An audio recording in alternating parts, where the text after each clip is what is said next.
ons net sien, die kinders, hier is 'n storie vandag,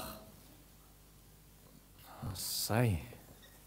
So dit gaan oor Jesus, wat 'n onrein vrou gesond maak. Nou ek kan nie altyd onthou, wat 'n stories ek vir julle vertel het nie. Partykeer gaan ek op YouTube en dan moet ek kyk, maar dit is al baie stories, ek kan nie deur almal lees vinnig nie. En so ek dink nie ek het hierdie storie vir julle vertel nie, maar julle pa en ma het seker al. So dit was van 'n vrou, sy was vir 12 jaar verskriklik siek. Want wat gebeur het was, 'n man het gekom, sy dogtertjie is 12 jaar oud, sy's baie siek, sy gaan amper doodgaan. Toe stuur hierdie man sy diensknegt en sê, hardloop gou en gaan na Jesus toe en sê hy moet gou kom voor my dogtertjie doodgaan. Die man se naam was Jairus en hy was soos die baas van die Joodse kerk, van die Jodese kerk. Hulle het die gebou wat hulle het die sinagoge genoem, die sinagoge. En hy was daai baas en toe hardloop hierdie man gou na Jesus toe, want Jesus was op pad en ons klomp mense om Jesus en almal stamp aan Jesus en stoot aan Jesus want daar's so baie mense. En terwyl Jesus soontoe loop, hy loop rustig en die disippels is saam met hom en toe kom hierdie vrou wat nou 12 jaar siek is, maar sy het al baie geld betaal. Wat sy 'n afspraak maak by die dokters, dan vra sy asseblief kan ek die dokter kom sien en sê die dokter kom Dinsdag 9 uur. En dan gaan sy Dinsdag 9 uur na die dokter toe en die dokters probeer haar help want sy het hierdie siekte, sy verloor baie bloed en as jy baie bloed verloor, jou vel lyk sommer so ekstra bleek, soos 'n laken amper, soos 'n wit laken. En jy voel pap en jy voel moeg en jy het nie krag om op te staan en jy het nie krag om die wasgoed te doen nie en jy het nie krag om jou skottelgoed te was nie. En sy voel so heeltyd so swak en so pap en so moeg. En na dokter vir 12 jaar, tot sy nie eens meer geld oorgehad het nie, om dokters te betaal nie. En toe weet sy nie, wat sal sy doen nie, hoe gaan sy beter word? En toe dink sy, ek het 'n plan. Maar omdat sy hierdie siekte het, is sy onrein. Nou, wanneer hulle sê onrein, beteken dit nie, jy het nie gebad nie.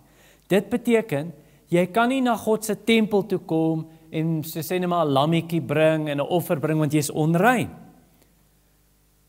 Dink sy, wat moet ek maak? Maar so weet sy het nou gehoor, Jesus het mense gesond gemaak, en toe dink sy vir haarself, as ek net so aan sy klere kan raak, maar nie eers sy klere nie, want onthou julle in daai tyd, dan het die mans en die vrou het sulke lang rokke gedra, tot by hulle enkels, en die mans het rokke gedra, wat net so by hulle knie is.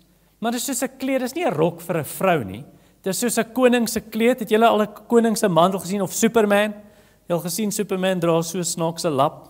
Nou, hulle was net so om hulle gewees. Nou, op hierdie klere, het God vir hulle gesê in Numeri, in die Bybel, hulle moet sulke toutjies vasmaak. So hierdie kant, en dan agter en agter, en gewoonlik sulke blou en wit toutjies wat hulle so draai, en dan hang daar so 'n tosseltjie. Dan moet hulle dit dra, en dan gereeld moet hulle aan dit vat, en dan moet hulle onthou, hulle is God se mense, en hulle moet sy woord onthou. En so Jesus het ook so gedra, want hy was 'n Jood.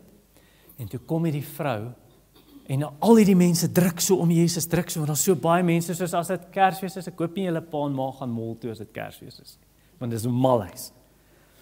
En so dis hoe dit gelyk het, al hierdie mense, en die vrou kom so en sy dink, ek wil net daarin vat. Ek glo Jesus kan my gesond maak. En sy kruip so nader, en sy moet nou tussen almal se bene gaan, want daar is so baie mense, en sy vat net so daaraan, toe sy daaraan vat, toe voel sy, toe kan sy voel, soos as jy siek voel, en dan voel jy later nie meer siek nie, as jy gesond word, sy kon voel, sy is gesond. Sy het gevoel, my siekte is weg. En maar toe sy aan Jesus vat, toe staan Jesus stil. Toe sê hy, wie het aan my gevat? Toe sê Petrus, Jesus, almal vat aan nie, almal stamp en stoot aan teen nie, hoekom vra jy, wie het aan my gevat? Jesus sê, iemand het aan my gevat, om gesond te word, ek weet dit, ek kan dit voel. En toe is die vrou te bang om vorentoe te kom, want sy skaam. En toe sê Jesus, wie was dit? En toe kom sy net so vorentoe, voor Jesus, toe sê sy, dit was was ek.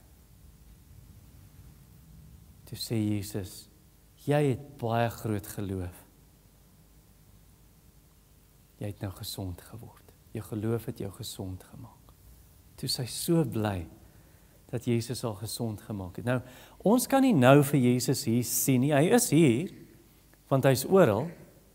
Want hy het vir sy disippels ook gesê, ek is met julle al die dae totdat die wêreld gaan eindig.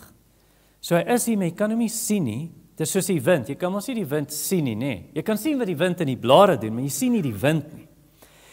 So Jesus is hier, maar jy kan nie nou iewers aan hom gaan vat nie. So hoe kan ons na hom toe kom en sê, maar ons wil ook hê, Jesus moet ons help. Miskien is jy nie siek nie, maar daar is dinge in jou lewe wat jy vir hom wil vra, en jy kan vir Jesus vra, miskien is dit binnekant siek. Ek bedoel nou nie binnekant jou vel nie, ek bedoel in jou siel, dat jy dink, maar ek is net so klein en ek doen al sulke stoute goed en sonde, en jy kan hom vra, vat dit asseblief weg. Jy kan net langs jou bed gaan, jy hoef nie eens langs jou bed te gaan nie, jy kan net daar sit, langs jou pa of jou ma, nou, en selfs hier waar jy sit, en jy kan net so saggies in jou kop vir die Here sê, al hoor niemand nie, Here help my ook, vat my sonde weg, maak my rein, nie rein in my liggaam nie, maar maak my hart rein, en vat daai sonde weg. En kan Jesus dit dan doen?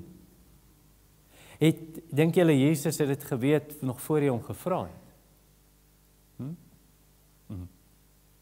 So julle kan hom vra. Julle sal seker wil weet wat het toe gebeur met daai dogtertjie wat siek was, nê? Moet ek julle volgende jaar vertel as ons weer 'n storie het. Nee, julle wil nou weet. So terwyl Jesus nou daar staan met die vrou en sy is gesond, toe kom hy man aangehardloop en hy sê, Jesus, asseblief, nee, hy het eintlik klaar vir Jesus geroep en gesê, kom.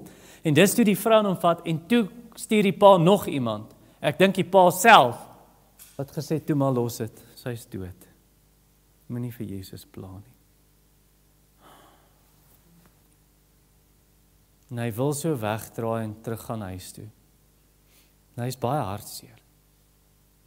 Sê Jesus, moenie bang wees nie. Jy moet net glo. En toe gaan Jesus na die huis toe. Toe sê hy, en toe sal mense wat so maak. Hulle het fluite en instrumente en nou speel hulle sulke hartseer liedjies. En almal gaan. Maar dis mense, jy betaal hulle om by jou kind se begrafnis te huil.